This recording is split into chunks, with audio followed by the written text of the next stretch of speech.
Revana malala, fifaliana indray no azahoana miaraka miompo amintsika manandratra vavaka eo amin'Andriamanitra amin'ity androany ity. Andeha hiaraka hivavaka isika.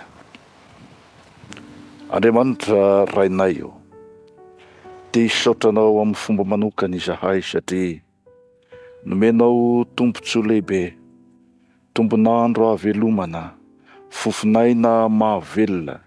Eny asandratra eo anao ny dera sy ny saotra, ny laza ary ny voninahitra.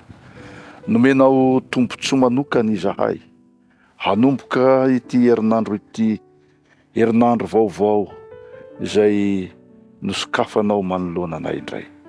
Koa ankehitriny izahay Tompo, manandratra vavaka eo aminao, mitalao ny hitantananao ny fiainanay manontolo.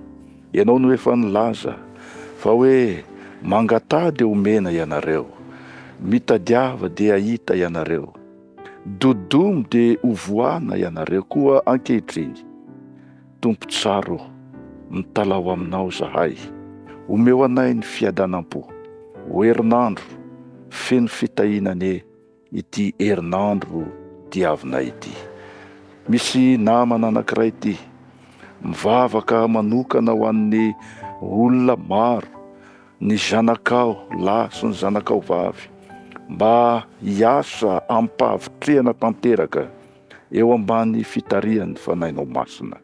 Mitalao ny hanana ny zotom-po sy ny fanoloran-tena tanteraka eo amin'izany fanomponanao izany, fa mitana ny asanao, koa dia ankinonay tanteraka eo aminao ara ny mahasoa anay rehetra. Amin'ny anaratsoanao Kristy mavonjy eo no anonana sy angatahana izany vavaka izany. Misaotra raha eo. Amen.